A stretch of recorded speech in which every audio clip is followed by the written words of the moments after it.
नवरात्रि का उपवास और भूखी सास। सास ने पकड़ ली थी नवरात्रि के उपवास रखने की जिद। 9 माताओं के लिए 9 दिन व्रत रखूंगी। मैया की भक्ति में शक्ति है। मैया हमारे परिवार को अपना आशीर्वाद जरूर देंगी। लेकिन अपना शरीर तो देखिए माँ जी, आपका एक पाँव घर में रहता है और एक पाँव डॉक्टर के यहाँ। फिर से बीमार हो गई तो जय माता दी के साथ राम नाम सत्य भी। अरे राम राम राम, कैसी बातें कर रही हो बहू। राम नाम सत्य हो मेरे दुश्मनों का। मुझे व्रत रखने से मत रोको बहू। वरना देवी माँ नाराज हो जाएंगी। नहीं, तुम्हारी सासु माँ नाराज हो जाएंगी। अरे पर माँ, भूखे क्यों रहना है? देवी माँ थोड़ी ना चाहती होंगी कि उनके भक्त भूखे रहें। और आपकी तो सारी मनोकामना पूरी हो चुकी है ना माँ। लालच है बेटा, लालच बुढ़ापे में भी खत्म नहीं होती। अरे तुम चुप करो जी, तुम्हारी भी उम्र है भक्ति भाव करने की। ज्यादा बड़बड़ की ना तो तुमसे भी उपवास रखवा लूंगी। हाँ, अरे रौद्र रूप के उदाहरण कर रही हो मेरी माँ। रख लो व्रत। ठीक है माँ, बस अपनी हेल्थ का ध्यान रखना। अरे उसकी चिंता तुम मत करो बेटा। मैंने टीवी पे देख लिया है कि व्रत में क्या क्या खाने से शरीर में कमजोरी नहीं होती। अच्छा ही है, वरना ऐसा ना हो कि 9 दिन के बाद तुम मैया के द्वार की जगह सीधा हरिद्वार। अरे तुम मुझे हरिद्वार क्यों भेजना चाहते हो? क्योंकि अब तुम्हें मायके तो भेजने से रहा।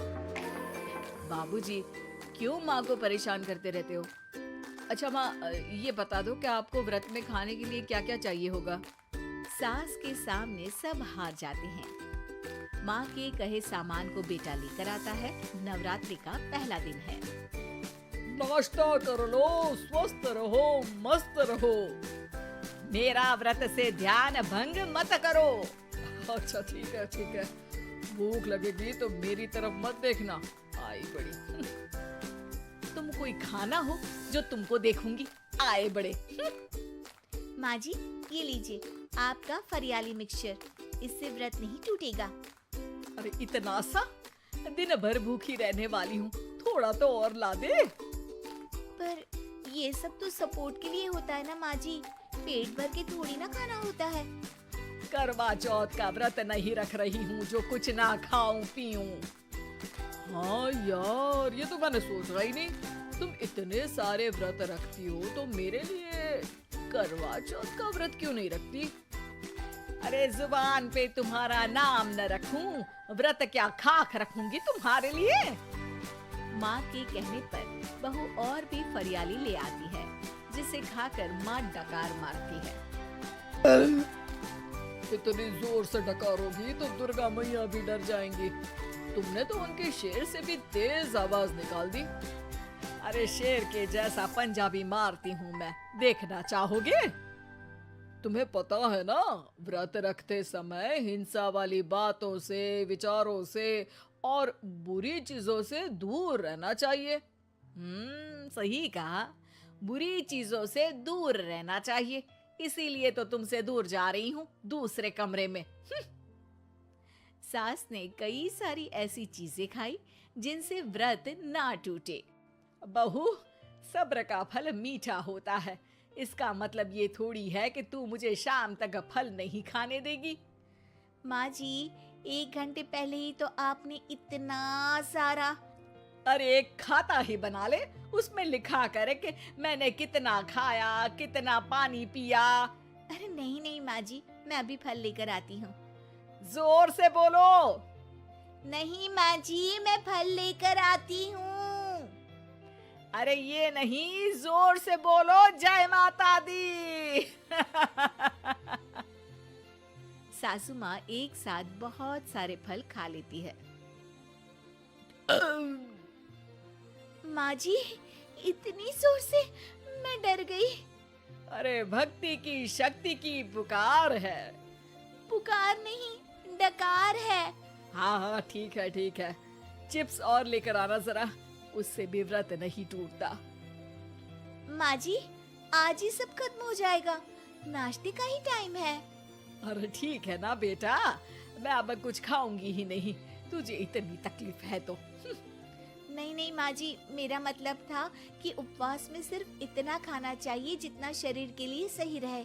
स्वाद के लिए खाने से तो अच्छा है कि उपवास ही मत रखो। माता जी की कृपा तो वैसे भी बनी ही रहती है। अरे वाह बहू वाह, एक ढोलक और हारमोनियम भी लेकर आना और प्रवचन करने लग जा। श्री श्री 108 बहु ईश्वरी माता। माँ जी, मैं आपके लिए चिप्स लेकर आती हूँ। बहू की सही सलाह को भी सास नजरअंदाज कर देती है। थोड़ी देर में बहू सास को चिप्स लाकर दे देती है। आलू की चिप्स, आहा, मजा आ गया। आलू किसी भी सब्जी में चला जाता है। आलू पनीर, आलू पालक, आलू टमाटर, आलू भिंडी और तो और पराठे में भी चला जाता है।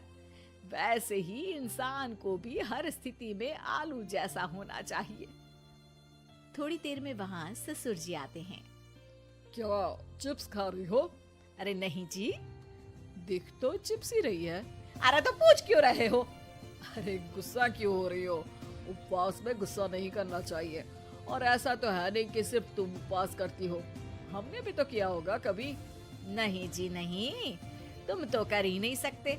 तुम उपवास में भी भेजा खाओगे और भेजा खाने से उपवास टूट जाता है। अच्छा थोड़ी सी चिप्स मुझे दे दो, मन ललचा रहा है। नहीं, उपवास के लिए है। तुम अपना खाना खा लेना जो भी बने। पूरा दिन सास कुछ ना कुछ खाती रहती है।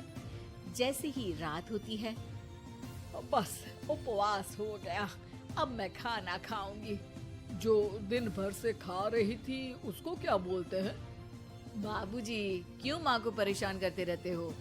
अरे लड़के, तेरी माँ दिन भर से इतना खा चुकी है कि देश में भूखमरी की समस्या इसी की वजह से बढ़ रही है। और खाने की दिक्कत नहीं है, कितना भी खाए लेकिन सेहत इधर उधर होती रहती है। कुछ ऊपर नीचे हो गया तो तेरी माँ खाने के बाद हाथ धोएगी और तू अपनी माँ से हाथ धो बैठेगा। अरे इत्तू सा तो खाया था, उपवास भी ना तोड़ू क्या? ठीक है, नहीं खा रही बस। अरे बहू तुम ही बताओ, ये इत्तू सा मतलब कितना खाया है इसने? ना जी ना, मैं कुछ नहीं बोलूंगी। खाना दे रहे हो या नहीं, या 9 दिन बिना जल के उपवास रख लूं? देने के लिए धमकी अच्छी है, सुनने में भी डरावनी लग रही है, पर जैसे तुम्हारी जुबान में स्वाद का खून लगा है ना, तुम भूखी नहीं रह पाओगी। मैं कसम खाती हूँ जी। अरे देखो, कसम भी खाओगी तुम। अरे कुछ और दे दो इसको खाने को। ये ले, दाल चावल खा ले बस। डॉक्टर भी कहते थे कि माँ को आए दिन पेट से जुड़ी समस्या रहती है। बस इसी के लिए घर वाले पहले उन्हें उपवास नहीं करने दे रहे थे, लेकिन जब उपवास करने दिया तो माँ ने इतना फरियाली खाया कि घर वालों की चिंता बढ़ा दी। और जैसा कि घर वालों को डर था, अगले दिन उनकी तबीयत खराब भी हो गई। डॉक्टर को बुलाना पड़ा। अरे जितनी बार आप बीमार होते हो उस हिसाब से तो मुझे एक क्लिनिक आपके घर में ही खोल लेना चाहिए। या फिर क्लिनिक में ही इनका एक अलग कमरा बनवा देते हैं डॉक्टर साहब।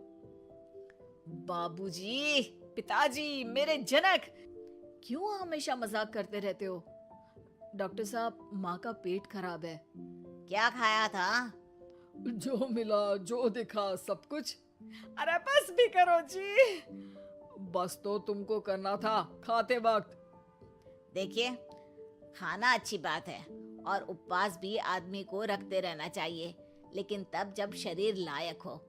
पहले दिन ही बीमार हो गई तो 8 दिन कैसे होगा? आप व्रत मत रखो और खाने पीने पे ध्यान दो। मैं गोलियां दे रहा हूँ। आप भी कुछ खाने को ही दे रहे हो? हाँ, इससे जल्दी ठीक हो जाएंगी। समझ गई हैं आप? अब तो ठीक ही होना है ना मुझे। जोर से बोलो। जय माता दी। जय माता दी। जय माता दी।